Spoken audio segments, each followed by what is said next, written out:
समुद्र किनारपट्टीवरती वाऱ्यांची गती आहे ही वाढलेली आहे। आपण या दृश्यामधून पाहू शकतोय की प्रचंड मोठ्या प्रमाणात वारे जे आहेत हे या कोकणच्या किनारपट्टीवरती पाहायला मिळत आहेत आणि ही दृश्य आहेत रत्नागिरी जिल्ह्यामधल्या भाटे समुद्र किनारपट्टीची।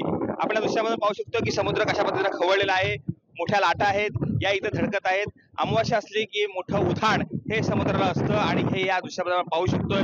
मागील काही दिवसांपासून या ठिकाणचा मच्छीमारी व्यवसाय जो आहे हा सुरू झालेला आहे। 1 ऑगस्ट पासून मच्छीमारी व्यवसायाला सुरुवात झालेली आहे। मात्र असं असलं तरी देखील मच्छीमारी व्यवसायाला आता प्रचंड अडचणी निर्माण होत आहेत। गुहागर तालुक्यातील अजगोली बंदरातील बोटी आजही किनारपट्टीवरती लावलेल्या आहेत, कारण मासेमारीची बंदी उठली असली त्याचा वाऱ्यांची गती आणि खवळला समुद्र यामुळे मासेमारीसाठी मोठा संघर्ष इथे करावा लागणार आहे। वातावरण चांगलं नाही आहे, समुद्र खवळलेला आहे आणि यामुळे वाऱ्यांची गती आणि खवळला समुद्र यामुळे मच्छीमार बांधवांना मोठ्या अडचणींना सामोरं जावं लागतंय। कृष्णकांत साळगावकर, TVN मराठी, रत्नागिरी।